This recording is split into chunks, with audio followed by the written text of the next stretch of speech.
تو ہم کوشش کریں گے اس سیشن میں کہ جو سارے بڑے نام ہیں اردو افسانے کے ان کا احاطہ کیا جائے. تو سب سے پہلے میں دعوت دوں گا اقبال خورشید کو کہ وہ خالدہ حسین اور حاجرہ مسرور جو ہماری دو اہم ترین افسانہ نگار ہیں ان کے بارے میں بات کریں. بلکہ جو خالدہ حسین ہیں ان کا جو ایک افسانہ سواری تھا اس کے بارے میں کہا کرتا ہوں کہ جو جدید اردو افسانہ ہے وہ خالدہ حسین کی سواری پر بیٹھ کر اردو کی دنیا میں داخل ہوا. تو ان دونوں پر ہم گفتگو کریں گے. ناصر عباس نیّر صاحب کو خوش آمدید کہتا ہوں. مشتاق احمد صاحب تشریف لے آئے ہیں. اقبال خورشید صاحب خالدہ حسین اور حاجرہ مسرور کے افسانے پر آپ گفتگو کریں گے. شکریہ سید کاشف رضا صاحب, شکریہ آرٹس کونسل کہ یہ محفل سجائی تو مجھے اظہار خیال کا موقع دیا.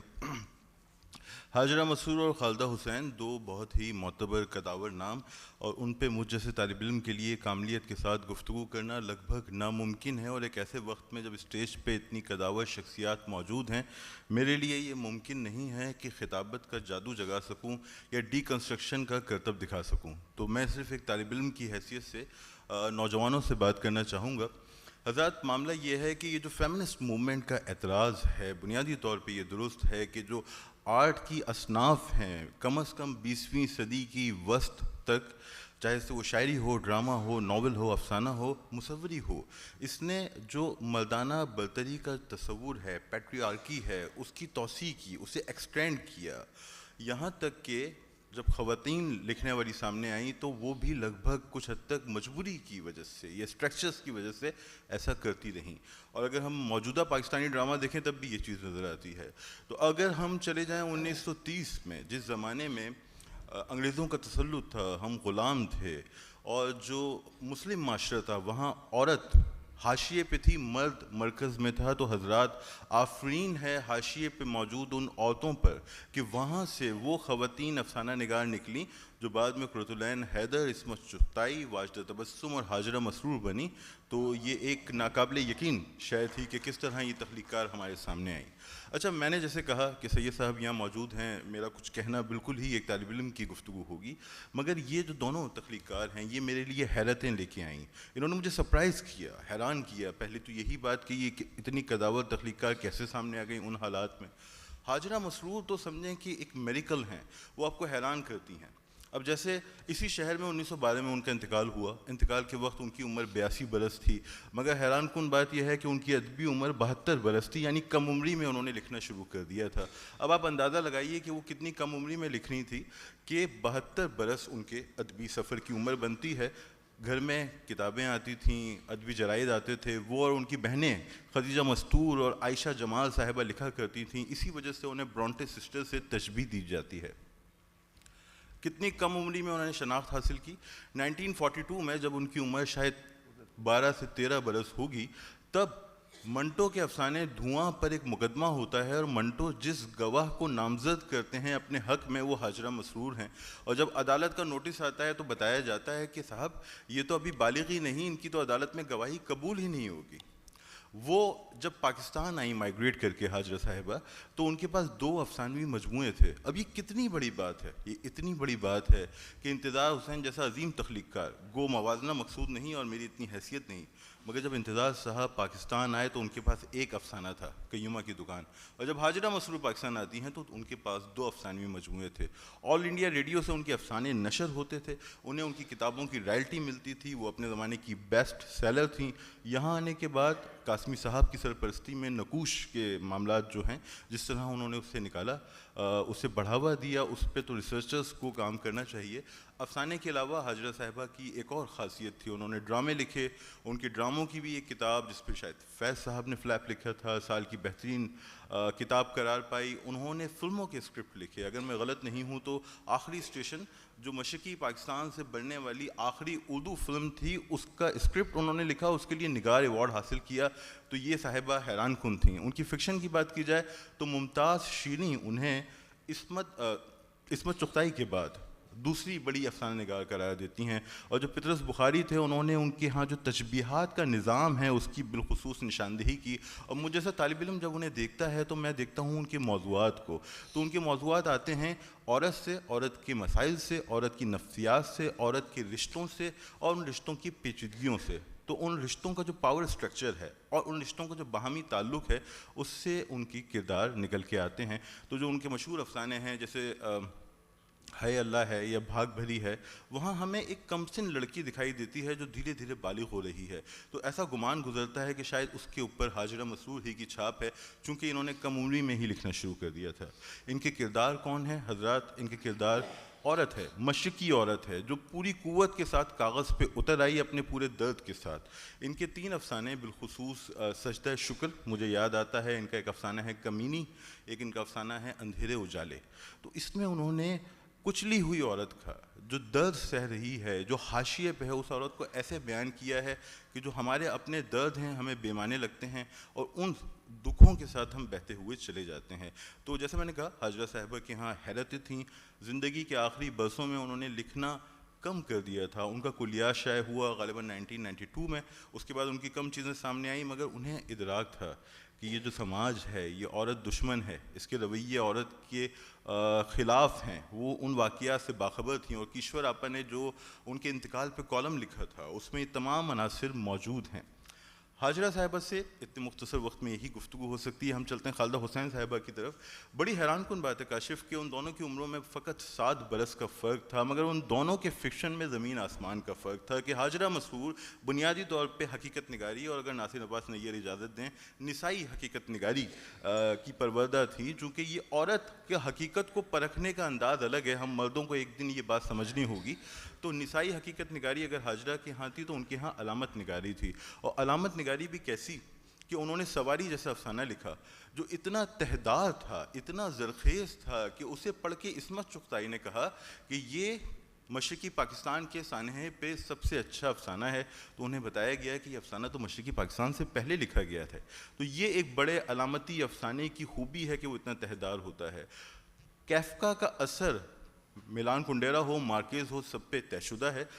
تو کیفکا کا اثر اردو میں بھی آیا, مگر آپ حیران ہوں گے کہ سواری اور ہزار پایا جو خالدہ کے افسانے ہیں خالدہ حسین صاحبہ کی, یہ انہوں نے میٹامورفوسس پڑھنے سے پہلے ہی لکھ لیے تھے. ان کا ایک افسانہ جو مجھے بہت پسند ہے وہ آخری خواہش ہے, جس میں ایک سرکاری ملازم استعفیٰ دیتا ہے کیونکہ اب وہ مزید سزائے موت کا جو عمل ہے اسے انجام نہیں دے سکتا. خالدہ حسین صاحبہ کی کہانی بنیادی طور پہ جو میں نے شروع میں آپ سے کہا کہ جو پیٹریارکل کانسیپٹ ہے کہ خواتین کو دقتوں کا سامنا کرنا پڑتا ہے, یہ خالدہ حسین کی کہانی ہے. یہ دقتیں, یہ مسائل صرف حضرات سماجی نہیں ہوتے, معاشی نہیں ہوتے, سیاسی نہیں ہوتے, خانگی ہوتے ہیں, اور اس میں کہیں نہ کہیں جو مذہبی عنصر ہے وہ بھی شامل ہوتا ہے, جس کی وجہ سے خالدہ حسین صاحبہ کو دقتوں کا سامنا رہا.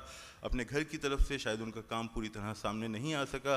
ایک صاحبہ 1956 میں جن کا پہلا افسانہ شائع ہوتا ہے, جن کا افسانہ ادب لطیف میں منی شائع ہوا, تو اس میں ناصر کاظمی صاحب کا تبصرہ تھا جنہوں نے اسے تنہا آتماؤں کی کتھا قرار دیا تھا.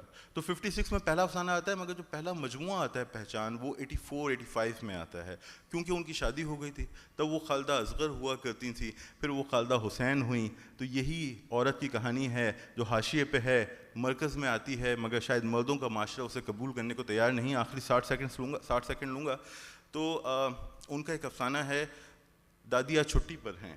تو وہ ہیں علامت نگار, مگر یہاں وہ حقیقت نگار ہو جاتی ہیں. میں تمام دوستوں سے جو ڈیجیٹل پلیٹ فارم کے توسط سے مجھے سن رہے ہیں, یہ افسانہ ضرور پڑھیں, کیونکہ یہ خالدہ حسین کی اپنی کہانی ہے, یہ حقیقت نگاری کی کہانی ہے. یہاں وہ حاجرہ مسرور ہی کے اسکول پہ آ جاتی ہیں.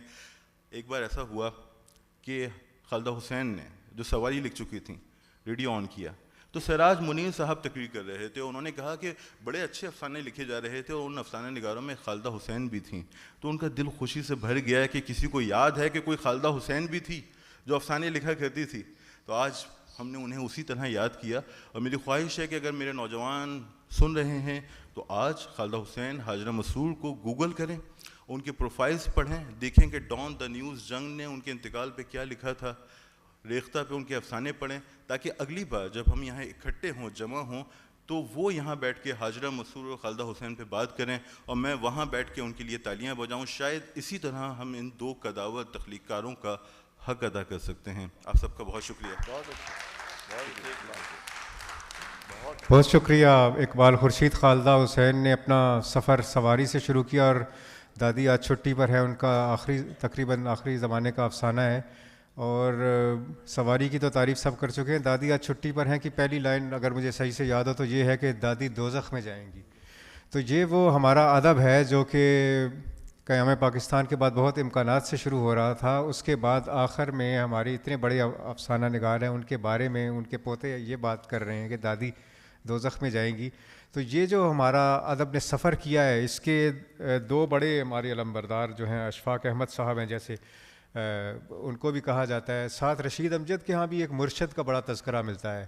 تو عرفان جاوید صاحب ان کے پوائنٹ آف کنورجنس اور ڈائیورجنس پر کچھ گفتگو کریں گے. ساتھ آصف فرخی صاحب ہیں جو کہ افسانہ نگار ہونے کے ساتھ ساتھ ملکی اور عالمی افسانے کے بے پناہ قاری تھے, اور مترجم تو وہ تھے ہی, اور ان کی ان سب افسانہ نگاروں پر نظر بھی تھی, پہلے کے بعد کے عالمی افسانے پر, ہر قسم کے افسانے پر.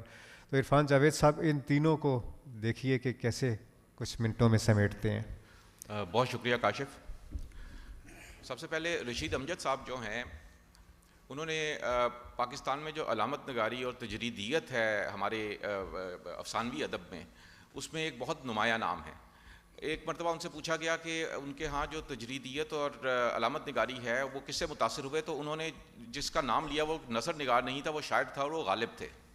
وہ اس طرح کے وہ بتاتے ہیں کہ وہ بچپن میں ان کو ان کے گھر پہ باقاعدہ ان کے والد کو شاعری کا بہت شوق تھا, اور غالب کے اشعار جو ہے اکثر وہ وہاں گھر پہ پڑھا کرتے تھے, دہرایا کرتے تھے, اور غالب ان کے تحت شعور سے تحت شعور میں چلا گیا. بعد ازاں پھر ان کو میسر آئی صحبت اعجاز راہی صاحب کی اور منشا یاد صاحب کی. جب اعجاز راہی اور منشا یاد جو ہیں ان کی صحبت میسر آئی تو ان کے ہاں علامت نگاری اور یہ تجریدیت جو ہے یہ کہانی کے اندر انہوں نے ایک یعنی کہ پیش کی, لپیٹ کے پیش کی اس طریقے سے کہ کہانی کا اپنا لطف جو ہے وہ بھی رہے, اس کے ساتھ تفکر جو ہے وہ بھی رہے, اور ساتھ ہی ساتھ تجریدیت جو ہے اور علامت نگاری جو کاری ہے اس کو زیادہ سوچنے کا سامان مہیا کرے. آپ اس وہ ابتدائی ان کے جو افسانے ہیں ان کے بارے میں رشید امجد صاحب کا کہنا تھا کہ انہوں نے اپنے ارد گرد سے کافی کردار جو تھے وہ چنے. البتہ بعد ازاں انہوں نے اپنی داخلی دنیا جو ہے جب اس کو دیکھا, اس کو جانچا, اس کو پرکھا, تو ان کو یوں لگا کہ ان کے اپنے اندر ایک بہت بڑا جہاں آباد ہے جس سے بعد کے انہوں نے تمام کردار جو ہے وہ چنے اور وہ چن کے اپنے افسانوں کے اندر لے کے آئے. البتہ ان کا جو ایک ادب کی بڑی بنیادی جو را ہے وہ عام آدمی کے بارے میں ان کی حساسیت ہے. یہی وجہ ہے کہ 2006 میں جب ان کا کلیات ان کے آئے تو ان کا نام عام آدمی کے خواب تھا. رشید امجد صاحب جو ہیں جس پر آشوب دور میں انہوں نے اپنی تخلیقات سامنے لے کے آئے, ماشاء اللہ انہوں نے دیکھے, انہوں نے مشرقی المیہ اپنے اس میں دیکھا, مشرقی پاکستان کا سقوط ڈھاکہ ہوتے دیکھا, اور اس پہ ان کے اتنے یعنی کہ ان کے اوپر اتنا اس چیز کا منفی تاثر ان کے دماغ پہ تھا کہ انہوں نے ایک افسانہ لکھا جس کے نام پہ ان کا افسانوں کا مجموعہ بھی تھا, گملے میں اگا ہوا شہر. اور گملے میں اگا ہوا شہر جو ہے وہ کہانی ہے ایک کردار کی جس کو پھانسی دے دی جاتی ہے, جس کی موت واقع ہو جاتی ہے, اور وہ موت واقع ہونے کے بعد پورے شہر کو پتہ لگتا ہے اور لوگ جوک در جوک میدان کا رخ کرتے ہیں جہاں پہ جنازہ اٹھایا جانا ہے, اور راوی جو ہے اس افسانے کا وہ بھی وہیں پہ پہنچتا ہے اور وہاں پہ جو جنازہ ہے وہ تیار ہے. دوسری جانب قبرستان جو ہے وہاں پہ گورکن قبر تیار کر کے بیٹھے ہیں, اور گورکن قبر تیار کر کے بیٹھے ہیں, ادھر سے جنازہ اٹھتا ہے اور پھر معلوم ہوتا ہے جنازہ گم ہو گیا. جب وہ جنازہ گم ہوتا ہے اور راوی بھی اس ہجوم میں شامل ہے جو کہ وہاں پہ جنازے کے لیے میدان میں پہنچے ہیں, اور یہ جو جنازے کے گمنے کا انہوں نے تصور پیش کیا, یہ ذوالفقار علی بھٹو صاحب کی پھانسی کے بعد کا سارے انہوں نے مناظر پیش کیے. علاوہ ازیں اس میں انہوں نے جو گملے میں اگا ہوا شہر تھا, یہ ان کو اگر آپ دیکھیے تو اس میں انہوں نے بڑے واضح طور پہ یہ علامت استعمال کی معاشرے کی. ان کا خیال تھا کہ جو ایک گملے میں اگا ہوا پودا ہے اس کی جڑیں ایک محدود حد تک آگے بڑھ سکتی ہیں, اور ہماری جو ابھی جو تہذیب ہے, ہمارے جو لوگوں کا شعور ہے وہ بھی ایک مخصوص حد سے آگے نہیں بڑھ پایا اور وہ محدود دائرے کے اندر رہ گیا. اس کی جانب انہوں نے اشارہ کیا جب انہوں نے گملے میں اگا ہوا شہر کی علامت استعمال کی جو ان کی نمائندہ اور ایک ان کی پہچان بن گئی. رشید امجد صاحب کے ہاں تو ایک جنازہ غائب ہوتا ہے, ان سے 1600 کلومیٹر دور ایک اور تخلیق کار ہیں جن کے ہاں پورا سمندر ہی غائب ہو جاتا ہے, اور وہ ہے سمندر کی چوری، آصف فرخی۔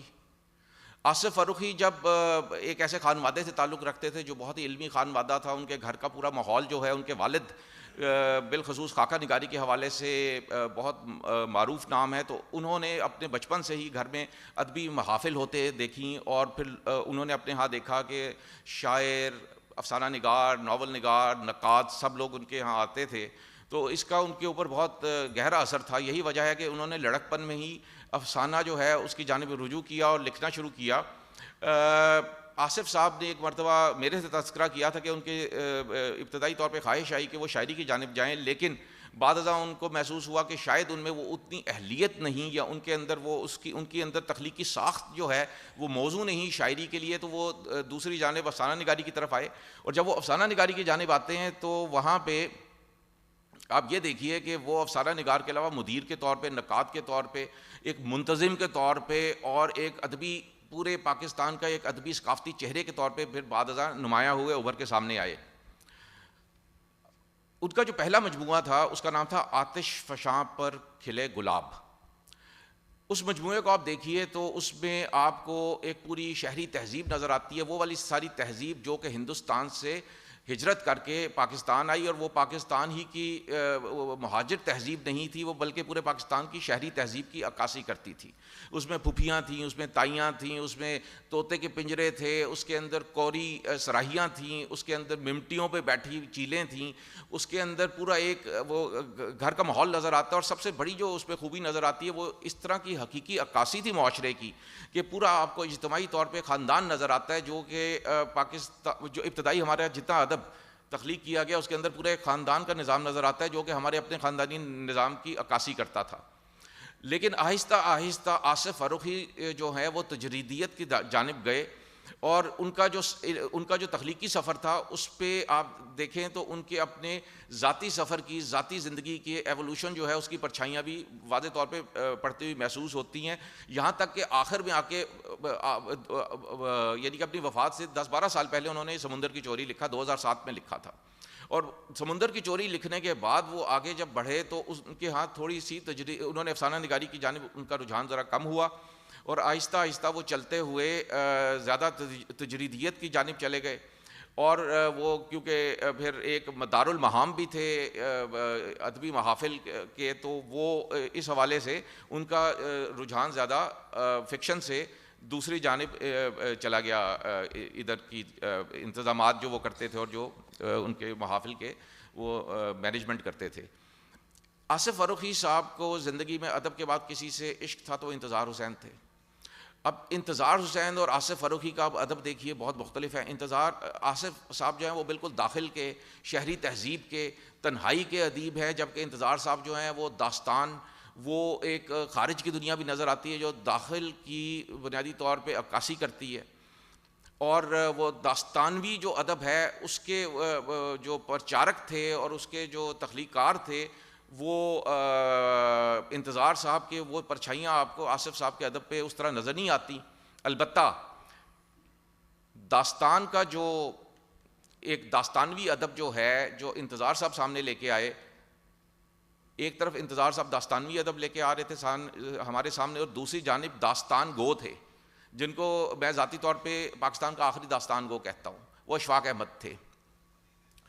اشفاق احمد ایک ہمارے ہاں ادبی طور پہ میڈیا کی حوالے سے ہر حوالے سے ایک بہت معروف شخصیت رہے۔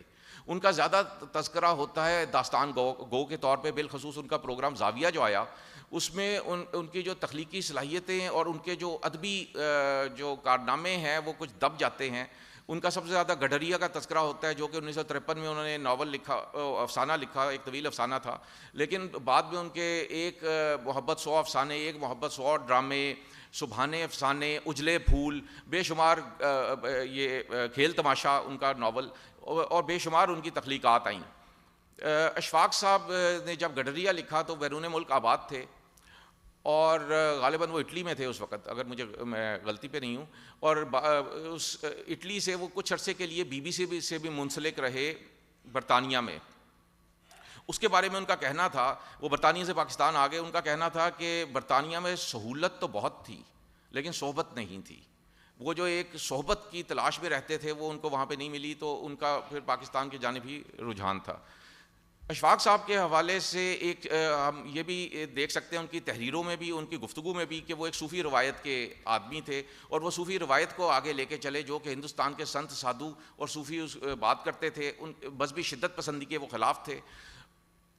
ایک مذہبی لیبل ان پہ لگا دیا جاتا ہے۔ میں بس بات ختم کروں گا ایک ان کا کال سنا کر، وہ یہ کہ ایک مرتبہ وہ زاویہ جو ٹی وی پہ ریکارڈ ہوتا تھا، جس کی کسی قسم کی وہ پہلے ریہرسل نہیں کیا کرتے تھے، وہ بالکل فی البدیہہ وہاں پہ بات کیا کرتے تھے۔ ایک لڑکے نے، ایک اسٹوڈنٹ نے ان سے بات کہی کہ فلاں شخص جو ہے بڑا غیر اسلامی، یا وہ اس کے جو افعال ہیں وہ کافرانہ ہے، شدت پسندی کا اظہار کیا اس نوجوان نے۔ تو انہوں نے ایک بات کہی، انہوں نے کہا کہ ہم کسی کے اخلاقیات اور کسی کے ایمان کے دربان نہیں، اور ہمیں دربان بننے کی قطعی ضرورت نہیں۔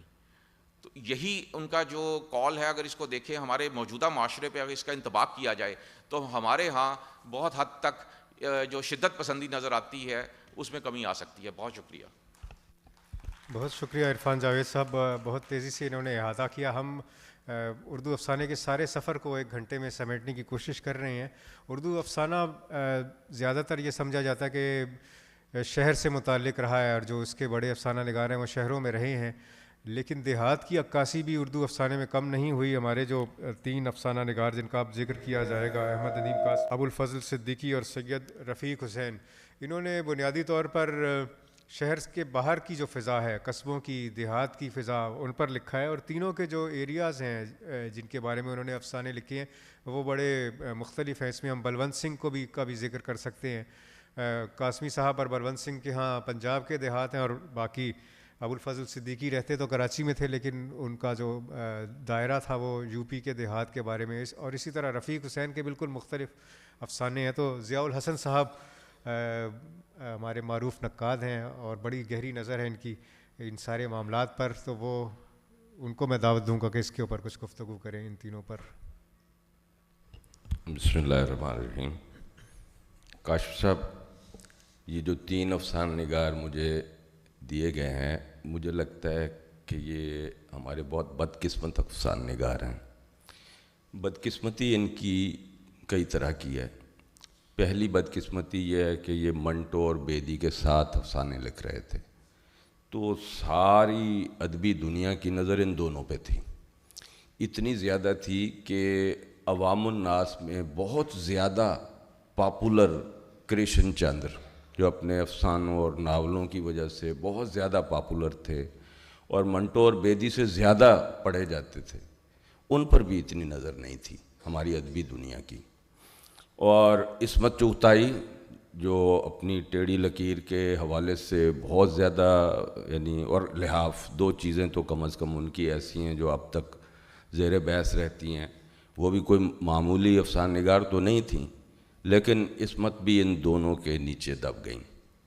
اور پھر حیات اللہ انصاری جیسے افسانہ نگار تھے، علی عباس حسینی جیسے افسانہ نگار تھے، خواجہ احمد عباس جیسے افسانہ نگار تھے۔ تو یہ کچھ نہ کچھ، کیونکہ ان کو ایک سہولت حاصل تھی ترقی پسندی کی، کہ موومنٹ اپنی زور پہ تھی، طاقت پہ تھی، تو خواجہ احمد عباس اور علی عباس حسینی پھر بھی تحریکی حوالے سے زیر بحث رہے۔ منٹو اور عصمت کو بھی ترقی پسندوں کی وجہ سے زیر بحث زیادہ رہے، کیونکہ ان پر انہوں نے ابتدا ہی میں فوش نگاری کا الزام لگا کے انہیں تحریک باہر کر دیا تھا۔ تو اس ساری صورتحال میں یہ لکھ رہے تھے۔ ان کا جیسے قاسمی صاحب کا پہلا مجموعہ چوپال جو ہے وہ 1939 میں شائع ہوا، ان کا ابو الفضل صدیقی صاحب کا پہلا افسانوی مجموعہ احرام 1943 میں شائع ہوا، اور جو رفیق حسین ہے ان کا آئینہ حیرت 1944 میں چھپا۔ تو یہ وہی لوگ ہیں جو 30 کی دہائی میں جنہوں نے لکھنے کا آغاز کیا، اور 40 کی دہائی کے آس پاس ان کے مجموعے شائع ہونا شروع ہو گئے۔ ان میں کچھ اور بدقسمتی بھی تھی۔ مثال کے طور پہ 1952 میں 54 میں گوری و گوری چھپا، اور اس کے بعد ایک طویل زمانہ ہے جب رفیق حسین کی کتاب ہی اویلیبل نہیں. یہ پھر 20ویں صدی کے آخر میں اور 21ویں صدی کے اوائل میں رفیق حسین کو دوبارہ دریافت کرنے کا عمل شروع ہوا اور ان کی یہ کتابیں دوبارہ چھپیں. ان کا مجموعہ جو ہے کلیکٹڈ فارم میں اس میں بہت ساری چیزیں شامل ہو کے چھپا.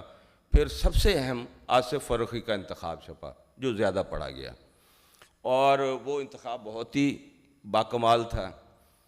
تو یہ گیپس جو تھے, اسی طرح یہ گیپ ابو الفضل صدیقی کے ساتھ بھی رہا. ان کا پہلا مجموعہ 43 میں چھپا اور 1986 میں آ کے کہیں ان کے دوسرے مجموعے چھپنا شروع ہوئے. اب 43 میں وہ جس اسلوب میں افسانہ لکھ رہے تھے وہ تو اس زمانے کا اسلوب تھا, یعنی سماجی حقیقت نگاری کا اسلوب. اب درمیان میں سے ایک تجرباتی دنیا ہماری 60 کی دہائی کی جدیدیت کی اور علامت نگاری کی اور تجرید نگاری کی اور کتنے ٹیکنیک کے تجربات سے ہوتے ہوئے 86 تک آتے آتے تو وہ اسلوب از کار رفتہ ہو چکا تھا. اب اس کو پڑھنا مشکل ہو چکا تھا, ریڈیبلٹی اس کی بہت کم ہو چکی تھی. ان 3 افسانہ نگاروں میں سب سے زیادہ ریڈیبل رفیق حسین ہے اور رفیق حسین کی ریڈیبلٹی کی سب سے بڑی وجہ یہ ہے کہ ان کے کردار بالکل مختلف ہیں. تو اور یہ نہیں کہ جو جانور یا حیوانات کو کردار بنانا کوئی رفیق حسین نے شروع کیا تھا. ہمیں پریم چند کے ہاں کئی افسانے مل جاتے ہیں جن میں یہ کردار ہیں, لیکن ان کی ٹریٹمنٹ اور ان کا مشاہدہ پریم چند سے بہت مختلف تھا. پریم چند نے انہیں انسانی زندگی کے ساتھ زیادہ جوڑ کے دیکھا اور ایک جو ان کا ترقی پسند رومانوی اسلوب تھا اس کا زور بھی اس میں شامل تھا. خاص طور پہ پوس کی رات کا جو کتا ہے وہ ہمیں ان کے رفیق حسین کا جو کلوہ ہے اس سے بہت مختلف نظر آتا ہے. تو بہت مشکل فن انہوں نے منتخب کیا, اس لیے کہ افسانہ نگاری یا فکشن نگاری کہنا چاہیے وہ بنیادی طور پر وجود کی باطنی دنیا کی بازیافت کا عمل ہے. اور جیسے مثال کے طور پہ منٹو مکمل طور پر ناکام ہو گئے اپنا افسانہ ٹوبہ ٹیک سنگھ لکھنے میں, اس لیے کہ اس کا جو کردار تھا وہ پاگل تھا اور پاگل آدمی کے وجود میں اترنا ممکن نہیں تھا. نتیجتاً آپ ٹوبہ ٹیک سنگھ پڑھیں تو سارے بیانی ان کے باہر کے ہیں, اندر کی ایک بات ہے صرف وہ فریز جو انہوں نے بیان کی ہے اور اس کے ذریعے سے کسی حد تک وہ اس کے اندر تک اترنے کی انہوں نے کوشش کی. تو ان تینوں کے ہاں جو چیز مشترک ہے اس کا طرف آپ نے اشارہ کر دیا کہ دیہات کی زندگی ہے, لیکن تینوں کے ہاں دیہاتی زندگی کو بالکل مختلف اینگل سے دیکھا گیا ہے. خاص طور پہ جو قاسمی صاحب ہیں انہوں نے جو پنجاب کی دیہاتی زندگی تھی اس میں سکھ کلچر بھی ہے, اس میں مسلم کلچر بھی ہے, دونوں کو انہوں نے اپنے افسانوں میں دکھایا ہے.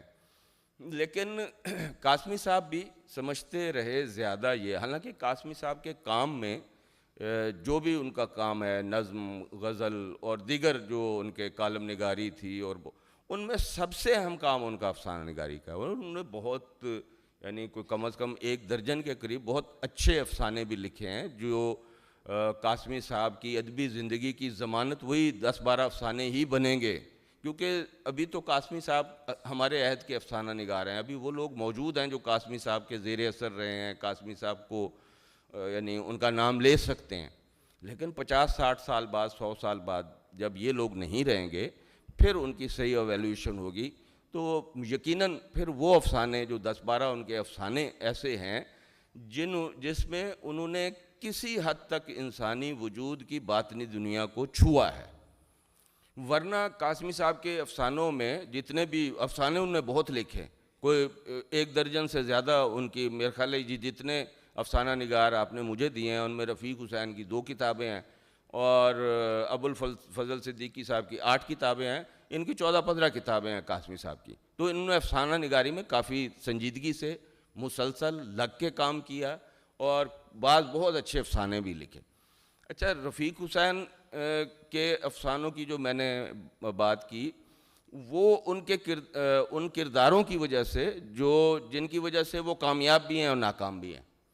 کامیابی ان کی یہ ہے کہ یہ بالکل یونیک کردار تھے اور ان کی طرف اتنی تواتر اور تسلسل سے ہمارے افسانہ نگاروں نے توجہ نہیں کی. ہمیں اور افسانہ نگاروں کے ہاں بھی یہ اس طرح کے کردار ملتے ہیں، لیکن ان کی اسپیشلٹی بن گئی، خصوصیت بن گئی کہ رفیق حسین جو ہیں ان کرداروں کو بیان کرتے ہیں جو خود اپنے آپ کو بیان کرنے کی صلاحیت سے محروم ہیں، یا جن کے بارے میں عام آدمی سرسری طور پر جانتا ہے، کبھی اس نے ان کو غور سے نہیں دیکھا. یعنی جو کمال انہوں نے یہ کیا کہ ہمارے ارد گرد کی جو دنیا ہے اس کی طرف ہمیں متوجہ کیا، اور ہمیں بتایا کہ صرف اس دنیا میں انسان ہی نہیں رہتے، دیگر مخلوقات بھی رہتے ہیں، اور ان کو بھی ہمیں اتنی محبت سے اور تعلق کے ان کے ساتھ ایک ایکولوجی جو بنتی ہے ہماری ٹوٹل، اس کا وہ لازمی حصہ ہیں. ان سے تعلق استوار کیے بغیر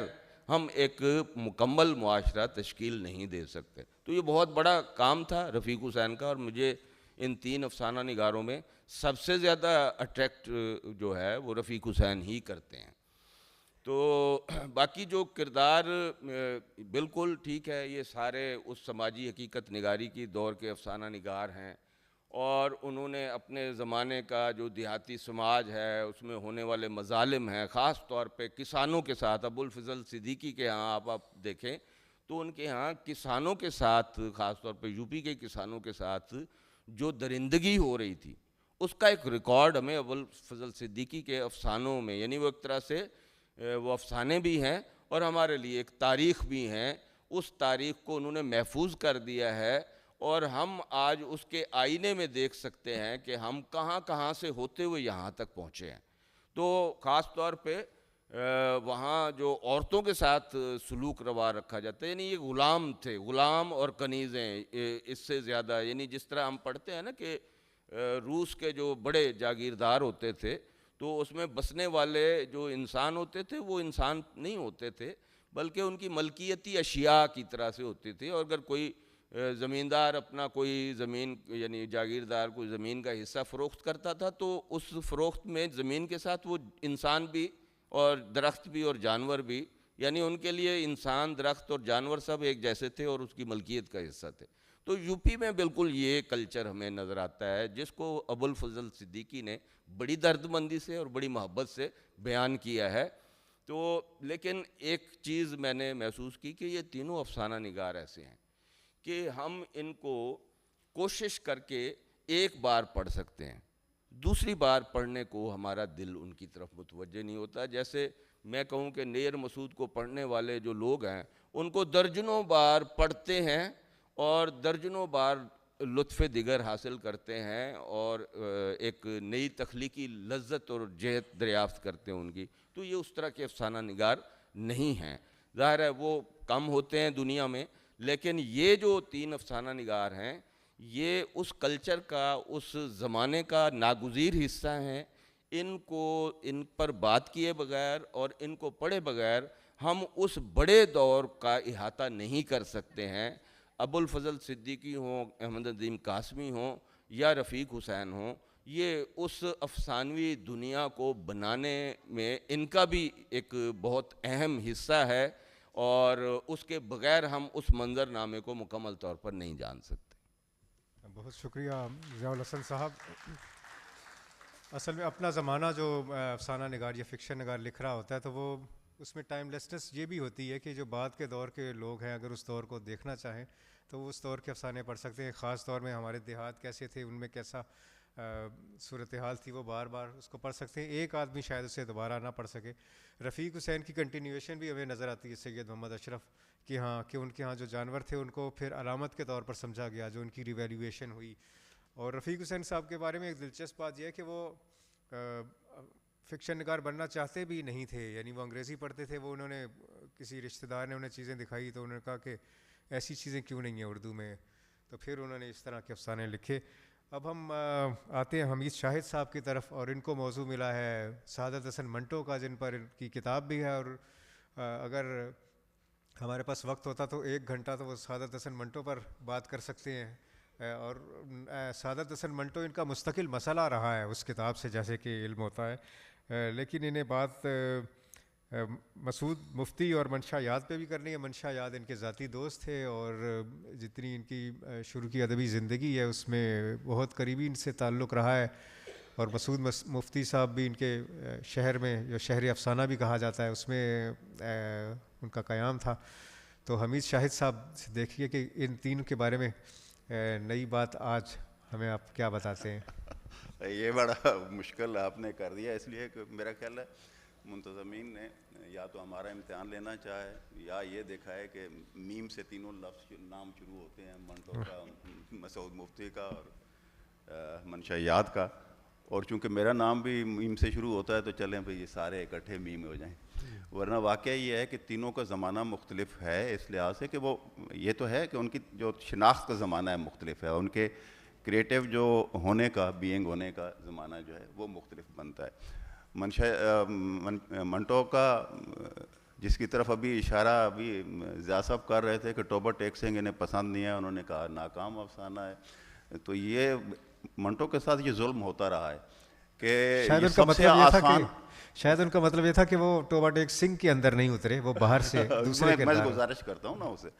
ہوا یہ ہے کہ منٹو جتنا آسان افسانہ نگار ہمیں نظر آتا ہے سہولت میں موضوعات کے ساتھ، بھئی جتنا چست وہ افسانہ لکھتا ہے اور سامنے کی بات کر رہا ہوتا ہے، اتنا ہی ہمارے ناقدین کو مسائل ان کے سامنے کھڑے ہوئی ہیں. اب دیکھ لیں ایک زمانے میں جو گواہ نمبر 5 سے فیض احمد فیض صاحب، کرنل فیض احمد فیض صاحب، جب اس میں وہ جب عدالت میں پیش ہوئے تھے تو انہوں نے کہا تھا کہ یہ افسانہ جو ہے جو فن ہے اس کے اوپر پورا نہیں اتر سکا. تو اب اس سے پہلے آپ دیکھ لیں گے تو ایون عسکری صاحب جو ان کے بڑے مداح تھے وہ بھی یہ کہہ رہے تھے کہ منٹو جو ہے وہ یہ نہیں دیکھ رہا کہ ظالم کون ہے اور مظلوم کون ہے، وہ تو یہ دیکھ رہا ہے کہ یہ انسان جو ہے بحیثیت انسان اس کا کیا رد عمل آتا ہے. تو حالانکہ وہ ظالم اور مظلوم کو بھی مینشن تو کر رہے تھے. اچھا اسی طرح ہی آپ دیکھ لیں جو ہمارے شمس روان فاروقی صاحب ہیں، ان کے تو جو انہوں نے اس کی وضاحتیں کی ہیں ان کے افسانوں کی یا جو تشریحات کی ہیں، تو یوں لگتا ہے کہ وہ کسی اور طرح دیکھ رہے تھے. مثلا انہوں نے کھول دو کے حوالے سے جو اپنی اس کی تشریح کر رہے تھے وہ کچھ اور معنی بنتے تھے اس کے. خود منٹو جو ہیں اپنے زمانے میں آپ دیکھ لیجئے سارے وقت میں اپنے جو ساتھ والے لوگ تھے ان سے مختلف لکھ رہے تھے. بیدی جو ہے دیکھ لیں آپ، اس کے پاس بیان بڑا ایک آپ اپرچر کھلا ہوا ہے جیسے اس کا کیمرے کا، اور پورا منظر کو سامنے لے کے آتے تھے، کرداروں کو بھی پوری وضاحت کے ساتھ لکھتے تھے اور منظرنامے کو پوری وضاحت کے ساتھ لکھتے تھے. یہ جو ہے یہ زوم ان کرتے تھے پورے کریکٹر کے اوپر اور کریکٹر کو آخر تک وہ لے کے جاتے تھے.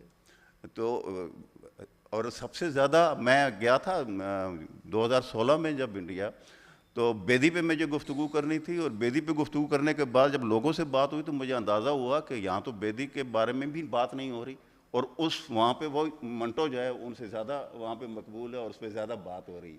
اب یہ بڑا بھید ہے کہ ایک افسانہ نگار جس کے بارے میں ناقدین ابھی تک پریشانی میں مبتلا ہیں کہ ان کے بارے میں کہا جائے. مثلا آپ دیکھ لیں فتح ملک کی پوری کتاب جو اس میں انہوں نے ٹوبر ٹیکسنگ کے حوالے سے انہوں نے کہا کہ اس کی جو نئی تعبیر ہے منٹو کی انہوں نے کچھ اور کی ہے، اور اس سے پہلے والے لوگ جو ہمارے جو اس کا ریفرنس وہ دیتے ہیں کہ جب وہ بمبئی سے یہاں آئے اور 4 سال کے بعد یزید کے افسانہ جو ان کا مجموعہ آیا تھا اس کے آخر میں جو مضمون وہ لکھتے ہیں اس میں وہ یہی بات کہہ رہے ہیں نا کہ میں وہاں سے آیا ہوں تو بڑا اپنے آپ کو بہتر محسوس نہیں کر رہا ہوں. وہاں تو 2 روپے میں بھی گزارا ہو سکتا تھا اور 10-20 ہزار میں بھی ہو سکتا تھا، اور یہاں خوش رہا جا سکتا تھا وہاں، اور یہاں نہیں ہو رہا تھا. یہاں وہ مقدمات میں بھی الجھے ہوئے تھے. یہ ساری باتیں اپنی جگہ پہ موجود ہیں، لیکن منٹو یہی منٹو ہے جو یہاں آتا ہے اور یہ سوال بھی اٹھاتا ہے کہ ہمارا ادب جو ہے وہ وہاں سے کیسے مختلف ہوگا. یہ سوال بھی اس کے اندر موجود ہے، اور اگر ہم یہاں آ گئے ہیں تو کیسے. اور پھر تعبیر دیکھیے اس کی، اور وہ کھول دو کے ذریعے کرتا ہے، کھول دو افسانے کے ذریعے وہ یہ کرتا ہے تعبیر کہ جب آپ یہاں آ گئے ہیں اور یہاں آنے کے بعد آپ جن لوگوں کو یا جن محافظوں کو کے حوالے آپ نے اس ملک کو کیا ہے سکینہ کی صورت میں، تو کیا آپ اس کی عزت کو محفوظ رکھیں گے اس ملک کو کہ نہیں ملک رکھیں گے. تو یہ سوال سب سے بڑا انہوں نے یہی کیا، اس میں کہا کہ یہاں اگر اب بدلے ہیں تو یہاں کے محافظوں کو بھی بدلنا ہے، ہمارے لوگوں کو بھی بدلنا ہے، ان لوگوں کو بدلیں گے ورنہ کیا ہوگا، ورنہ آپ کھول دو کا حوالہ یہ ہے۔ اور ایسا ہی ہو رہا ہے پورے نظام کے اندر جو آپ دیکھ رہے ہیں۔ منٹو بنیادی طور پہ کہتے تو ہم یہ ہیں کہ وہ بدن کا افسانہ نگار ہے، وجود کا انسان افسانہ نگار ہے۔ میں یہ سمجھتا ہوں کہ ایمن جس کی طرف ابھی اشارہ ہو رہا تھا، یہ سارے افسانے ایسے ہیں جو ان کی سیاسی تعبیر بھی موجود ہے اور ان کی جنس کی سطح پہ بھی تعبیر موجود ہے اور ان کی بدن کی سطح پہ بھی تعبیر موجود ہے۔ یہی سبب ہے کہ وہ افسانہ نگار آپ کو بہت ساری راہیں سجاتا ہے۔ اس میں دوسرا افسانہ نگار جس کی طرف آپ نے اشارہ کیا، مسعود مفتی، میرے نظر میں یہ شاید اس فہرست میں نہیں آنے چاہیے تھے، تھوڑا سا کمزور ہو جاتے ہیں، اس لیے کہ بنیادی طور پہ ان کی نثر بھی جو ہے وہ پھیلی ہوئی ہے، وہ واقعے کو اس طرح کمپیکٹ نہیں رکھ پائے ہیں۔ ان کے بنیادی مسائل یہ ہیں کہ جو ہمارا مذہبی طبقہ ہے، جو ہمارے سیاستدان ہیں، جو یہ جو پورا جو ریاست ہے اس کے اندر جو سسٹم ہے، نظام جو ہے، اس کے اوپر وہ زیادہ فوکس کر رہے ہوتے ہیں اور کرداروں پہ شاید اس طرح کردار نگاری پہ فوکس وہ نہیں کر پا رہے ہوتے۔ لیکن ان کا سب سے بڑا تجربہ یہ تھا کہ وہ چونکہ سول سرونٹ رہے ہیں اور ایڈیشنل سیکرٹری تھے تعلیم کے، اور مشرقی پاکستان میں جس وقت ڈھاکہ فعال ہو رہا تھا تو وہاں یہ موجود رہے اور انہوں نے وہ سارا منظر دیکھا ہے۔ تو اس میں انہوں نے جو اس حوالے سے جتنی بھی ان کی تحریریں آئی ہیں، چاہے وہ افسانے کی صورت میں آئی ہیں، چاہے پرتاز کی صورت میں آئے ہیں، اس میں ان کی زندگی کا وہ تجربہ جو ہے وہ ان کا شامل ہوا۔ اور 2 سال جا کے بھارت کے اندر وہ جنگی قیدی کے طور پہ بھی رہے، اور اس عرصے میں ان نے جو لکھا اور محسوس کیا تو ان کی جو وابستگی تھی اس سسٹم کے ساتھ، جو سسٹم جو روز بروز ڈیکے ہو رہا تھا اور گر رہا تھا اور انہدام ہو رہا تھا اس کا، تو وہ شاید فکشن کے جو اصل بہاؤ ہوتا ہے جو اس کی بجائے وہ بنیادی طور پہ اس پہ زیادہ فوکس کر رہے تھے کہ جو کچھ وہ کہنا چاہتے ہیں وہ کیسے میں کہہ دوں، اور ظاہرہ اس طرح انہوں نے اس کہانی پہ کیا۔ منشا یاد میں یہ سمجھتا ہوں کہ آوازوں کا ایک باغ تھا، کرداروں کا ایک باغ تھا۔ منشا یاد کہ ہاں آپ دیکھیں کہ کیسے کیسے کردار آپ کو ملتے ہیں۔ اگر بدن کے حوالے سے منٹو دیکھ رہے تھے اور ریاست اور نظام کے حوالے سے یہ مسعود مفتی دیکھ رہے تھے، تو یہ انسانی وجود کی جو بے قراری اور بے چینی ہے، اور خاص پس منظر میں، دہی پس منظر میں آپ یہ دیکھ لیں، اور یا اس میں جو سماجی تفریق ہے اس کو بھی انہوں نے نشان زد کیا۔ جو کچی پکی قبریں آپ دیکھیں اس میں یہی ہوتا ہے کہ وہ ایک شخص ہے، اس کا باپ جو ہے کہیں ایسی قبر میں ہے جس پہ کوئی نہیں آتا، اور جو چودھری صاحب ہیں ان کی قبر پہ تو آتے ہیں، تو وہ راتوں رات اس کو قبر کو کھوتا ہے، ادھر کا مردہ ادھر، ادھر کا ادھر کر دیتا ہے۔ تو اس طرح کے ان کے ہیں چیزیں۔ اور بھوک جو ہے، بھوک کو انہوں نے شدت سے جس طرح لکھا ہے کہ ایک شخص ہے جو آتا ہے اور اسے بھوک ہے، وہ سامنے میلہ لگا ہوا ہے، میلے کے سامنے یہاں پہ جلیبیاں لگی ہوئی ہیں، یہاں پہ پکوڑے لگے ہوئے ہیں، سموسے لگے ہوئے ہیں، ہر ایک چیزیں موجود ہیں، اور اس کی بھوک اتنی اشتہاق ہے کہ اس کے پاس پیسہ نہیں ہے، لیکن آنکھوں میں دیکھتا ہے جیسے کہ میں اسے کھا رہا ہوں، یعنی وہ محسوس کرتا ہے اور اس کا پیٹ بھر رہا ہے، اور وہ اتنی شدت سے وہ لکھتے ہیں، وہ چیزوں کو ایکسلریٹ کرتے ہیں۔ منشا یاد کا یہ فن تھا کہ وہ چیزوں کو اس رفتار سے یا اس کیفیت میں نہیں رہنے دیتے تھے جس کیفیت میں آپ دیکھتے ہیں، بلکہ جس کیفیت میں آپ محسوس کرتے ہیں اس سطح پہ اس کو وہ لکھتے تھے۔ اور یہی ہوا کہ وہ شخص جو ہے وہ ٹرک آ رہا ہے اور وہ مرتا ہے۔ تو اس طرح کے جو کرداروں کو منشا یاد نے لکھا۔ ٹاما ٹاما تارا ان کا ناول ہے، آپ دیکھ لیے، اس میں پنجابی میں اس کو انہوں نے بڑی خوبصورتی سے لکھا۔ پنجابی کا ان کا ایک افسانوں کا مجموعہ بھی ہے، اور اس میں بغداد پانی کے حوالے سے، اور یہ جو ہے ان کے افسانوں کے مجموعے، کیسے کیسے پانی میں گھرا پانی، اور اس میں آپ یہ دیکھیں یہ جنس کے حوالے سے افسانہ ہے، لیکن یہ منٹو کے افسانے سے مختلف ہے۔ یہ شخص ہے ایک جو بنا رہا ہے، کیا بنا رہا ہے، وہ مٹی کے جو گھگو گھوڑے بنا رہا ہے، وہ باوے بنا رہا ہے، کمہار ہے جیسے، اور اسے کی جو بیوی اسے ملی ہے وہ اس نے ایک گدھی کے اور ایک اس کے بدلے اسے اس کی شادی ہو گئی تھی۔ اب وہ جو شخص ہے وہ نہیں ہے کہ وہ اولاد پیدا کر سکے، اس میں یہ نہیں ہے وہ گھگو گھوڑے ہی بنا سکتا ہے نا، تو وہ بناتا ہے، وہ بڑا خوش ہے کہ اس نے بنا دی ہے، لیکن ہوتا کیا ہے اس کے بعد جو ہے وہ بیج کہیں اور سے آتا ہے اور اس کے ہاں سے. تو یہ جو کیفیت ہے اس طرح لکھنا کہ بالکل اور سطح پہ جا کے اس کو زمین کے ساتھ جوڑ کے، لوگوں کے ساتھ جوڑ کے، تو یہ منشیات کا کمال تھا. پھر انہوں نے سیاسی حوالوں سے بھی کئی چیزیں لکھی ہیں. سائیکلو اسٹائل اگر آپ دیکھیں، ایک جو ان کا ایک افسانوں کا تھا، یہ جو آپ کہہ لیں خودکش حملہ آوروں کا ریفرنس تھا، اس حوالے سے ان کا افسانہ ہے. اسی طرح انہوں نے جو کہانی کی رات کے حوالے سے انہوں نے یہ لکھا، جو مارشل لا کا جو ریفرنس آیا اس کے حوالے سے لکھا.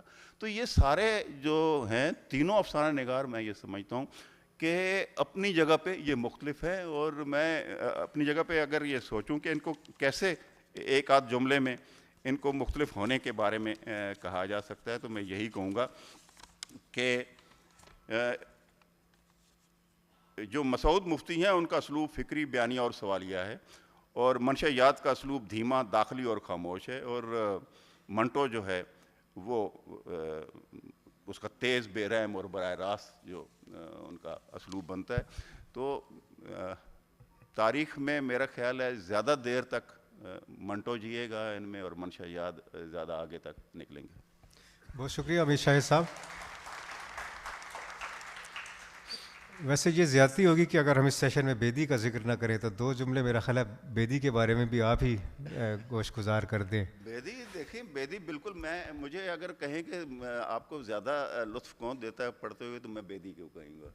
اور بیدی کا سبب یہ ہے کہ بیدی آپ کو کرداروں کے ذریعے کردار اس کے پوری شناخت بناتے ہیں. منٹو کا یہ مسئلہ نہیں ہے کہ اس کی اس طرح شناخت بنائے، ان کا چہرہ آپ کو شاید یاد نہیں رہے گا. مثلا گھاٹن میں تو رہ جاتا ہے، گھاٹن کا بدن بھی نظر آئے گا اس میں. جو بو افسانہ ہے ان کا، اس میں گھاٹن کا بدن ہمیں نظر آ رہا ہے، اور اس کا بھی نظر آ رہا ہے جو اس کی دوسری لڑکیاں جن کے وہ عقب میں جا رہا ہوتا ہے. لیکن زیادہ تر افسانوں میں آپ دیکھیں گے کہ ان کے وہ پوری شباہت نہیں بنتی ہے جس طرح کی بیدی کے ہاں بنتی ہے. اور بیدی کے ہاں یہ ہے کہ وہ جا کے کردار آپ کو چلتے پھرتے نظر آتے ہیں اس فضا کے اندر بھی، وہ پوری فضا بندی بھی وہ کرتے ہیں. تو لہٰذا منٹو کے بیدی کے ہاں یہ میرے خیال جملہ کسا تھا منٹو نے بیدی پہ کہ تم لکھتے ہو یہ بھی سوچتے ہو اور فلاں کرتے ہو. اور انہوں نے کہا نہ تم لکھنے سے پہلے سوچتے ہو نہ لکھنے کے بعد سوچتے ہو. تو یہ ہے دونوں میں بنیادی چیز. وہ بڑی محنت کرتے تھے. منٹو جو ہے، منٹو ایک فلو میں لکھنے والے افسانہ نگار تھا، اور بیدی جو ہے وہ مسلسل اس کے اوپر بیٹھ کے اس کے اوپر کام کر کے اپنے پھیلاؤ کے ساتھ انہیں لکھنے والے. بہت شکریہ حمید شاہد صاحب. اور اسی طرح یہ جو بنا کر لکھنے والے ہیں ہمارے افسانہ نگار، اس میں صف اول کے افسانہ نگار غلام عباس کہے جاتے ہیں. ان پر اور مسعود اشر اور انور سجاد، ان پر گفتگو اصغر ندیم سید صاحب کریں گے. ان میں یہ اسلوب کے حوالے سے تو مختلف تینوں نظر آتے ہیں، لیکن ایک ان کا جو ان کا ملاپ کا پوائنٹ ہے، جو پوائنٹ آف کنورجنس ہے، وہ سیاسی معاملات پر بھی انہوں نے افسانے لکھے ہیں. غلام عباس کا جو ایک ہے دھنک، جس کو منجو داڑو ہوٹل کے نام سے بھی مشہور ہے، اور مسعود اشر کے جو مشرقی پاکستان کے حوالے سے افسانے ہیں، اور جو ضیاء الحق کے زمانے کے افسانے ہیں. پھر انور سجاد ہیں جن کا ایک ناول کا بڑا ذکر بہت ہوا، پڑھا بہت کم لوگوں نے، خوشیوں کا باغ، اور سمجھا اس سے بھی کم لوگوں نے. تو ان سے آپ کا ذاتی دوستی بھی رہی ہے، انور سجاد صاحب اور مسعود اشر صاحب سے. تو ان تینوں کے بارے میں آپ اصغر ندیم سید صاحب کیا کہیں گے؟ پہلے بیدی کے حوالے سے ایک جملہ بہت مچل رہا ہے. بیدی کی حیرت انگیز بات یہ ہے کہ ان کی ساری سروس جی پی او لاہور کی ہے، اور ٹکٹ گھر میں بیٹھے کھڑکی میں سے ٹکٹ دے رہا ہے یا ٹھپے لگا رہا ہے. پیچھے پرانی انارکلی میں گھر ہے جہاں وہ نکل کے جاتا ہے، وہاں اپندر ناتھ اشک اور ایک دو اور لوگوں کا بھی ہے. تو اس نے اس کھڑکی، جو چھوٹی سی کھڑکی ہے، اس میں سے زندگی کو کیسے دیکھا ہے، یہ ہے اصل بات. اور اس کے کتنے رنگ اس کو اس کھڑکی میں سے نظر آئے ہیں. اب میں اپنے موضوع پہ آتا ہوں. تینوں مختلف نوعیت کے افسانہ نگار ہیں. تینوں کا کرافٹ الگ ہے، تینوں کی ہیت الگ ہے، تینوں کا مزاج الگ ہے، اور تینوں کا زمانہ بھی الگ ہے. لیکن بہرحال تینوں بڑے ہیں، اور اس میں سے نظر انداز جو افسانہ نگار ہوا ہے وہ مسعود اشر ہے. تو اس کی کچھ وجوہات ہیں، وہ میں تھوڑا بہت بتا سکوں گا. میرا دو سے بہت گہرا تعلق رہا، مسعود اشر اور انور سجاد. میری ایکچولی جو تخلیقی پرورش ہے وہ تو مسعود اشر کے ہاتھوں ہوئی ہے. تو یہ تو ایک پہلو بہت اہم ہے کہ ان کے اکثر افسانوں کا پہلا قاری بھی میں ہی ہوں. بہرحال لیکن میں غلام عباس کا بہت مداح ہوں. غلام عباس کے ہاں 3 بہت بڑی باتیں ہیں: انسانی تجربہ، مشاہدہ اور کرافٹ. یہ تینوں ایسے یکجا ہوئے ہیں کہ حیرت ہوتی ہے. اور ان کا پسندیدہ موضوع جو ہے وہ ٹرانسفارمیشن ہے. ان کا بڑا کام زندگی کی ٹرانسفارمیشن پہ ہے. آنندی، گوندنی والا تکیہ، بامبے والا، ہیئر کٹنگ سیلون، اور اس طرح کے بہت سارے کام ان کے جو ہیں، ان میں زندگی کس طرح بدل رہی ہے اور زندگی کس طریقے سے اپنے روپ دھار رہی ہے، اور بہروپیہ ایک اور سطح پر زندگی کو دیکھنے کا ایک اور زاویہ ہے ان کا. تو اس میں ٹرانسفارمیشن میں کبھی کبھی مجھے حیرت بھی ہوتی ہے. مثلا وہ افسانے کا دائرہ جو ہے کبھی کبھی 20 سال میں مکمل ہو رہا ہے، کبھی کبھی 3 نسلوں میں مکمل ہو رہا ہے. جوار بھاٹا عجیب و غریب افسانہ ہے. وہاں جو ٹیکنیک اس نے استعمال کی وہ کیسے 30 سال 40 سال کو کور کر سکتا ہے. تو اس نے ٹیکنیک ہی اور لے لی، شجرہ نسب بنایا. ایک پردادا ہے وہ کون تھا، پھر دادا ہے کون تھا، پھر یہ یوں چلتے چلتے وہ پھر نئی نسل تک پہنچا اور وہ دائرہ مکمل ہوا ہے. اور وہ دائرہ ان کرداروں کا نہیں ہے، وہ ہمارے معاشرے کا دائرہ ہے کہ جس میں نودولتیہ کلاس کیسے ایمرج ہوئی ہے، کس ٹیکنیک میں اس نے اتنے بڑے موضوع کو سمیٹ لیا. اسی طرح آنندی کا موضوع آپ نے منڈی دیکھی ہوگی شیام بینیگل کی. میں حیران ہوتا ہوں، میں ڈرامہ نگار جب تھا یا لکھتا تھا تو مجھے حیرت ایک چیز کی ہوتی تھی کہ ہم وہ کہانی لیتے تھے جس کا ایک ٹائم سپین جو ہے وہ محدود ہے، اس کے اندر کرداروں کو ہم جسٹیفائی کر رہے ہیں اور اس کے اندر ٹریول کر رہے ہیں. لیکن اس کے ہاں تو لامحدود زمانے ہیں اور وہ ٹریول بھی لمبا ہے. ان کو کیسے اس نے کور کیا ہے ایک افسانے کے کرافٹ میں، بہت مشکل ہے. گوندنی والا تکیہ میں تو اس نے ذرا طوالت کے ساتھ اس پورے پروسیس کو دکھایا ہے کہ، اور یہ پورا پروسیس ہمارے سوسائٹی کا ہے جس میں چیزیں بدل رہی ہیں. اور یہ وہ زمانہ ہے جب واقعی چیزیں بدلنا شروع ہوئی تھیں. یہ ہندوستان کی تقسیم کے قریب اور بعد کا زمانہ ہے. اتفاق سے غلام عباس کو بھی وہی زمانہ ملا جو بیدی کو ملا، احمد ندیم قاسمی کو ملا، منٹو کو ملا، کرشن چندر کو ملا، ہر بڑے جتنے رائٹرز ہیں ان کا زمانہ یہ ہے. اور اتفاق یہ ہے کہ یہ وہ زمانہ ہے جس میں جو ادبی پرچے ہیں ان کی جو مقبولیت ہے وہ بھی افسانے کی وجہ سے ہے، کیونکہ باقاعدہ اشتہار لگتے تھے کہ اس شمارے میں منٹو کا افسانہ، غلام عباس کا افسانہ، اور لوگ خریدتے. تو یہ افسانے کا دور ہے. اور آپ دیکھیں خال خال ناول ہمیں دکھائی دیتا ہے. ناول تو شروع ہوتا ہے قرۃ العین حیدر کے بعد اتفاق سے، کہ اس کے بعد پھر وہ ایک سلسلہ زیادہ، ورنہ اس سے پہلے آپ کو پتہ ہے تہذیبی ناول ہیں، چاہے امراؤ جان ادا ہو، چاہے سنگم ہو، چاہے شام اودھ ہو، چاہے فسانہ آزاد ہو، چاہے ایسی بلندی ایسی پستی ہو. تو وہ ایک زمانہ ایک اور سطح پر ہے اور افسانے کا زمانہ ایک اور سطح پر. اور پھر موضوعات اس قدر آنکھیں کھولے کھڑے ہیں کہ ہر افسانہ نگار لپکتا ہے اور اس کی طرف بڑھتا ہے اور اس کا پیچھا کرتا ہے اور ہانپ جاتا ہے. اتنے موضوعات ہیں اور ان موضوعات کے شیڈ بے شمار ہیں. اس لیے آپ کو یہ جو افسانہ نگار میں نے بتایا ہیں ان کی مماثلتیں بھی ہیں. وہ مماثلتیں میں اس وقت نہیں گنواؤں گا کیونکہ وہ مماثلتیں موضوع کی ہیں، وہ کرافٹ کی نہیں ہیں، نہ اسلوب کی مماثلتیں ہیں. وہ مماثلتیں ٹرانسفارمیشن کی بھی ہیں، اور وہ انتظار کے ہاں بھی یہ موضوع ہے ٹرانسفارمیشن کا کہ تہذیب کیسے بدل رہی ہے اور کیا کیا چیزیں وقوع پذیر ہو رہی ہیں. یہی غلام عباس کا وہ ہے. غلام عباس کے ایک اور خوبصورتی کمال کی ہے کہ وہ پتہ نہیں لگنے دیتا کہ افسانہ اس نے ختم کیسے کرنا ہے اور کس جملے پہ ختم کرنا ہے کہ جب آپ اس جملے پہ آتے ہیں تو ریورس جاتے ہیں کہ یار یہ جملہ آیا کہاں سے ہے. اب اتنی حکایت جو اس نے بیان کی ہے, بیانیہ ہے, ذرا اس کو دوبارہ دیکھیں کہ اس جملے کی ریفرنس کیا بنتا ہے. اس کی سب سے بہترین مثال اس کا افسانہ اس کی بیوی ہے. میں افسانہ نہیں بتاتا کیونکہ وقت کو میں بچاؤں گا, پر اس کا آخری جملہ ضرور بتاؤں گا جو سوچنے پہ مجبور کر رہا ہے. وہ یہ ہے کہ ایک طوائف کو ایک آدمی کرائے پہ لاتا ہے کہ اس کی بیوی فوت ہو چکی ہے, تاکہ وہ اپنی بیوی کو ریکال کر سکے, یادوں کو دوبارہ دہرا سکے اس کے وجود کے ساتھ, اور اس کو وہی کپڑے پہناتا ہے, اس کو کہتا ہے کھانڈی بھی اسی طرح کی بناؤ. کرتے کرتے اینڈ آتا ہے.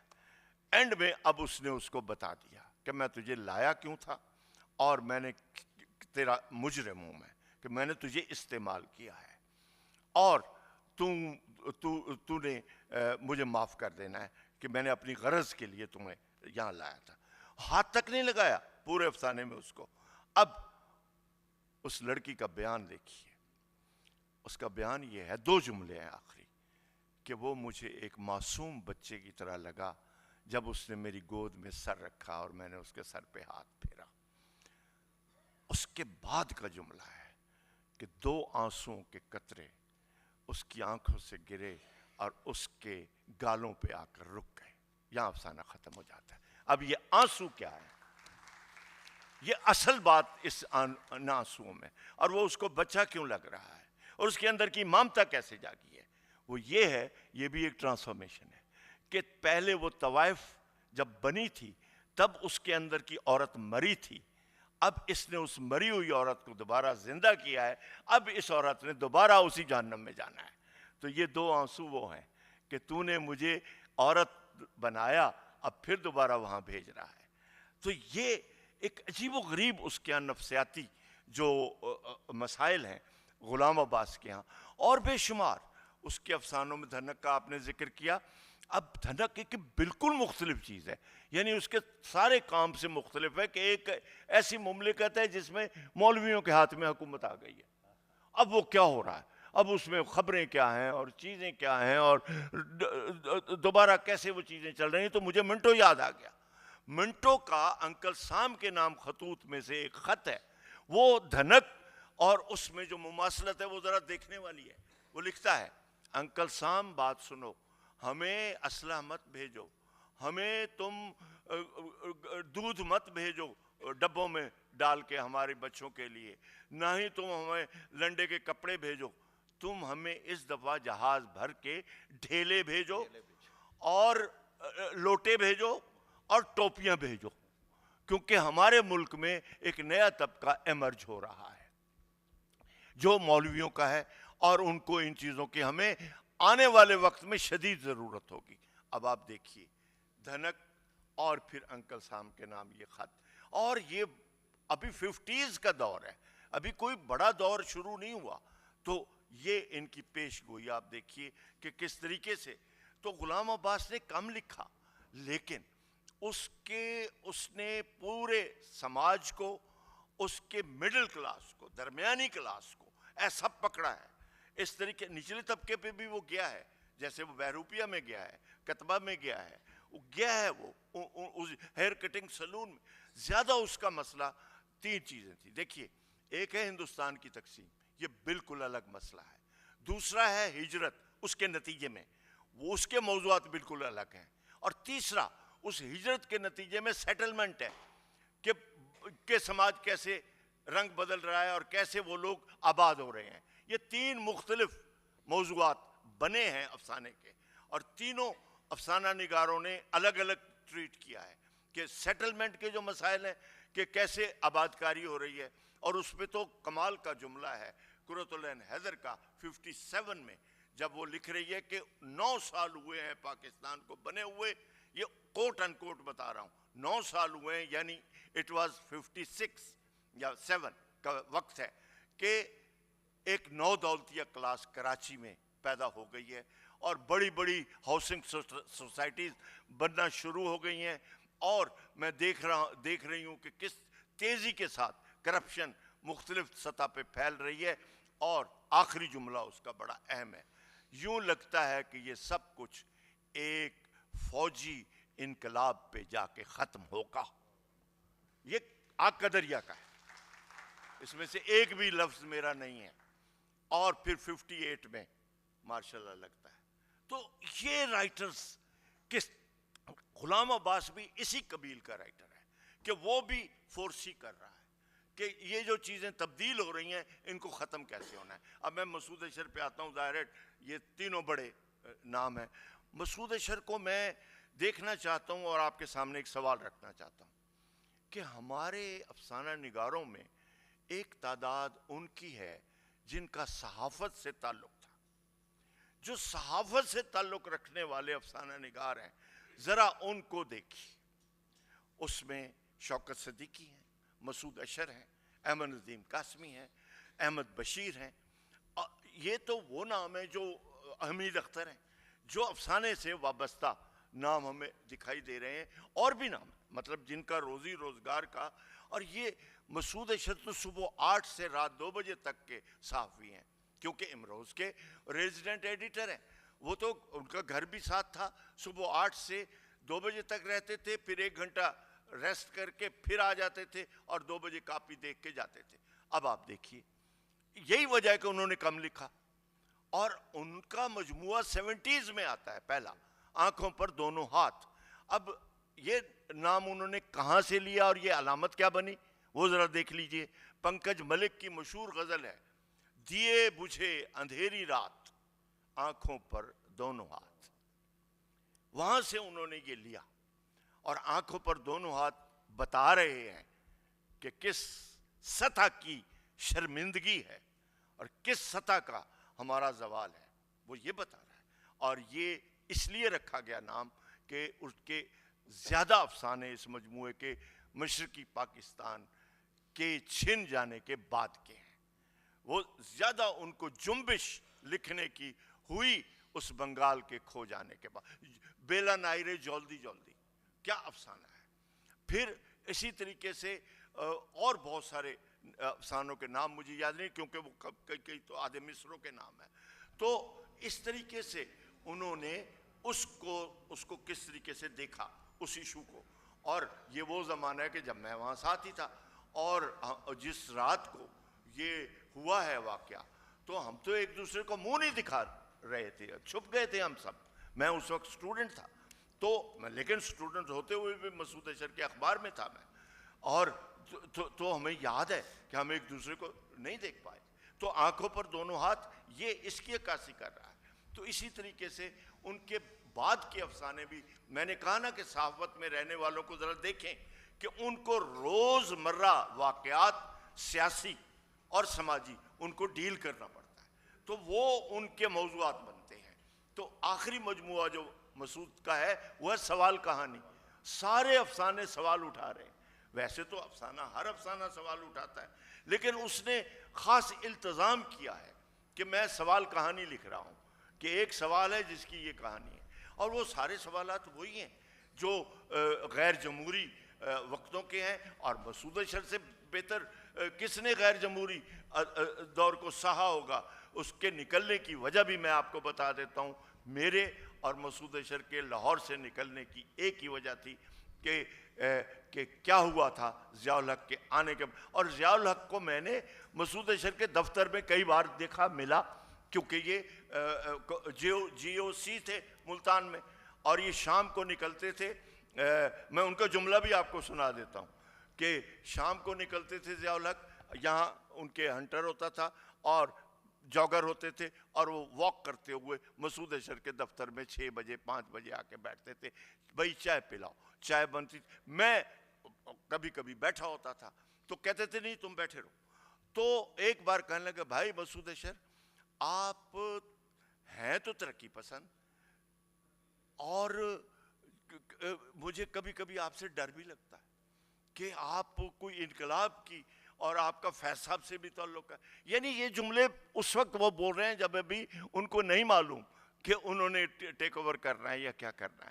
تو اس طرح سے مسعود اشر نے جو واقعہ ہوا وہ بتا دیتا ہوں۔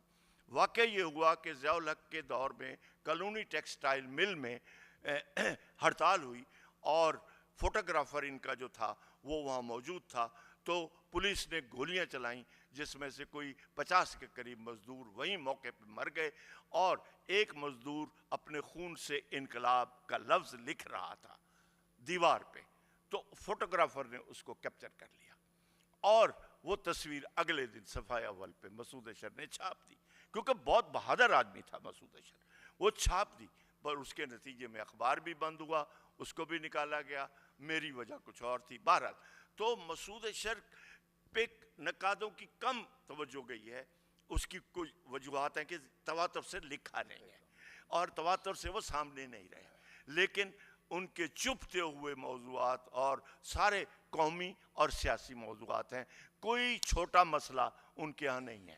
اب انور سجاد پہ اگر میں تھوڑا سی بات کروں تو انور سجاد چونکہ ان کے بٹے ہوئے تھے بہت سارا، کیونکہ وہ ٹی ہاؤس آتے تھے اور 2 ٹائم آتے تھے ٹی ہاؤس، ایک صبح کے وقت اور ایک شام کے وقت، آدھا گھنٹہ بیٹھے، پونا گھنٹہ بیٹھے، ہاں ہٹی دا ٹائم ہو گیا ہے، میں لکھ چکا ہوں ان کی اوبیچری میں یہ ساری باتیں، تو ہٹی کا ٹائم یعنی وہ انہوں نے اپنی کلینک چلانا ہوتا تھا، پھر شام کو کلینک، تو اس طریقے سے وہ حالات کو دیکھ رہے تھے، چیزوں کو دیکھ رہے، تو ان کا پہلا مجموعہ استعارے ہے، اس سے پہلے رگ سنگ ان کا ایک ناولٹ ہے، وہ بہت ہی خوبصورت، وہ اس وقت میڈیکل کے اسٹوڈنٹ تھے جب وہ ناولٹ لکھا گیا، رگ سنگ موجود ہے۔ اسی طرح استعارے اصل ان کا افسانوں کا مجموعہ ہے، جس میں سے ایک افسانہ گائے بہت اہم ہے، جو علامت ہے اس سوسائٹی کی، جو گل سڑ چکا ہے اور جس سے نجات حاصل کرنی ہے، تو یہ اس کی علامت بنی ہے کہ ایک گائے ہے جو اب دودھ نہیں دے رہی، اس کو بچڑ خانے پہنچایا جا رہا ہے اور وہ ریزسٹ کر رہی ہے، بہت خوبصورت افسانہ ہے، علامت بھی بہت خوبصورت۔ اسی طرح ان کے 4 افسانے ایسے ہیں جو انسانی امراض پہ ہیں، جن میں سے ایک ہارٹ اٹیک پہ ہے، کارڈیک ڈیما، اور ایک گینگرین آپ کو پتہ ہے کینسر ہے اور کس طرح پھیلتا ہے جسم میں، تو یہ علامتیں بنائی ہیں انہوں نے 4 بیماریوں کی کہ یہ بیماریاں کس طرح معاشرے کو لگی ہیں، انسان کو نہیں لگیں، یہ معاشرے کو لگی ہیں، اور معاشرہ کس طریقے سے ڈکے پہ جا رہا ہے، تو یہ ان کا استعار۔ پھر جیسے کاشف نے بتایا جنم روپ ان کا ناول ہے، اور خوشیوں کا باغ جو انہوں نے بوش جو بہت بڑا مصور ہے اس کے پینل سے لیا، گارڈن آف ڈیلائٹس اس کا نام تھا، وہاں سے اس نے خوشیوں کا باغ لیا، اور وہ سارا ماشاء اللہ کا زمانہ، اور جو جبر کے ہمارے ہاں تو خیر وہ زمانے گزرے ہی نہیں، تو وہ تو مسلسل تھے، تو انہوں نے مسلسل ہی ان پہ لکھا، اور ان کی انتظار حسین سے چھیڑ چھاڑ رہتی تھی، وہ ایک الگ بحث ہے۔ تو انور سجاد کا بھی یہ ہوا کہ نقادوں نے اس کو نئے اسلوب کے حوالے سے، لسانی تشکیلات کے حوالے سے، سریالیزم کے حوالے سے اور شعور کی رو کے حوالے سے دیکھنے کی کوشش کی، لیکن اس پہ زیادہ دھیان نہیں گیا، کیونکہ ہمارے نقادوں کا بھی مسئلہ مدرسانہ تھا، اور انور سجاد کسی تدریسی عمل میں شامل افسانہ نگار نہیں تھا، اس لیے اس کے اوپر زیادہ توجہ نہیں گئی۔ تو بہرحال میں دیکھتا یہ ہوں کہ ہماری یہ تینوں، جیسے کاشف نے کہا، تینوں کا سروکار سیاست، اچھا ہر افسانہ نگار کا سیاست ہے، اس لیے کہ وہ کیا لکھے گا، اور کہ جو تبدیلیاں آ رہی ہیں، جو انسانوں میں تبدیلیاں آ رہی ہیں اور ہمارے کرداروں میں، وہ آ تو اسی چینج سے رہی ہیں، آ تو اسی عمل سے رہی ہیں، تو اس سارے عمل کو خاص طور پر جو صحافت میں تھے، میں نے انتظار پہ بھی یہ بات کی تھی کہ وہ ڈیلی کالم لکھنے والا بندہ ہے، تو اس کے سامنے ڈیلی کے مسائل تھے، اور ان میں سے بعض مسائل پھر افسانوں میں آ جاتے تھے، تو اس طرح ان کے افسانوں میں بھی بہت ویرائٹی ہے، اور مسعود اشر کے افسانوں میں بھی بہت مسائل کی ویرائٹی ہے۔ تو بہرحال میں سمجھتا ہوں کہ ان پہ یہ ادھورا کام ہے، ظاہر ہے ابھی الگ الگ بہت کرنا چاہیے۔ بہت شکریہ اصغر ندیم سید صاحب۔ اس سیشن میں ایسے افسانہ نگار تشریف رکھتے ہیں جو خود ایسے مقررین ہیں جو کہ خود بھی بہت اچھے افسانہ نگار ہیں، حمید شاہد صاحب ہیں، عرفان جاوید صاحب ہیں، ان کا مجموعہ آنے والا ہے، یہ بھی ہم آپ کو خبر دیتے چلیں کہ اگلے سال عرفان جاوید کا مجموعہ آنے والا ہے، رفاقت حیات کا مجموعہ آنے والا ہے. اقبال خورشید صاحب ہمارے ساتھ بیٹھے ہیں, ان کا مجموعہ چھنال آیا ہے. اس کے علاوہ اگر ہم اس ساری بحث کو آگے سے جوڑیں تو کچھ پچھلے چند برسوں میں بہت اچھے مجموعے نوجوانوں کے سامنے آئے ہیں. اگر وقت ہوتا تو ہم ان پر بھی بات کرتے. اظہر حسین کا مجموعہ سامنے آیا ہے, آدم شیر کا ایک مجموعہ ہے, اس کا ایک چپ سو دکھ آدم شیر کا مجموعہ, اظہر حسین کا دنیا رنگ بازی پر قائم ہے, ذکی نقوی کا مجموعہ سامنے آیا ہے, اور انڈیا سے تصنیف حیدر کا مجموعہ سامنے آیا ہے. مرزا اظہر بیگ صاحب کے ناولوں پہ بہت بات ہوتی ہے, ان کا ایک افسانوی مجموعہ ہے بے افسانہ, وہ اتنا ڈسکس نہیں ہوا, وہ بہت ہی منفرد اس میں افسانے ہیں. نیر مصطفیٰ اس کے کا مجموعہ آیا ہے, اسی طرح محمد عباس اور ظہیر عباس.